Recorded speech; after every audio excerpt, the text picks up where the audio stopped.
السلام علیکم ناظرین، میں ہوں سلمان دودہ، آپ دیکھ رہے ہیں میرا YouTube channel TV Salman دودہ۔ ناظرین، اس وقت میں سرزمین مکہ کی اس جگہ پہ موجود ہوں جہاں پر زمانۂ جاہلیت میں یعنی حضور علیہ السلام کی آمد سے پہلے اس مکے کی سرزمین پر طرح طرح کے ظلم بربریت کے داستانیں رقم ہوئی۔ آج میں ایک ایسی جگہ پر موجود ہوں جہاں پر حضور علیہ السلام سے پیدائش سے پہلے یہاں پر جو میری بیک سائڈ پہ آپ جگہ دیکھ رہے ہیں، یہاں پر جو ہے عرب کے جو لوگ تھے زمانہ جاہلیت میں اپنی بچیوں کو زندہ دفن کر دیا کرتے تھے۔ تو یہ جگہ ہے 1400 سال تک یوں ہی خالی پڑی ہوئی ہے۔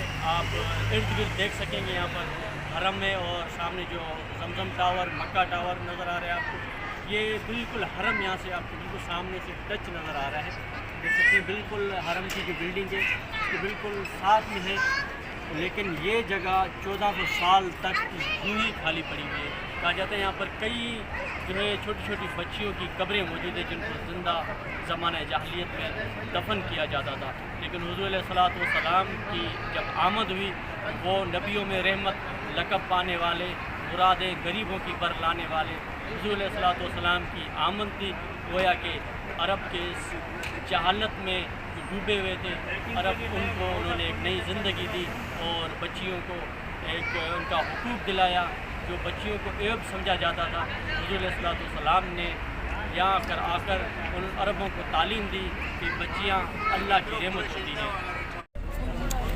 جی ناظرین، تو یہ ہے وہ جگہ جو تقریباً کئی ہزاروں سالوں سے اب تک یہ خالی پلاٹ پڑا ہوا ہے۔ یہاں پر جو ہے کئی معصوم بچیوں کو زندہ دفن کیا جاتا تھا۔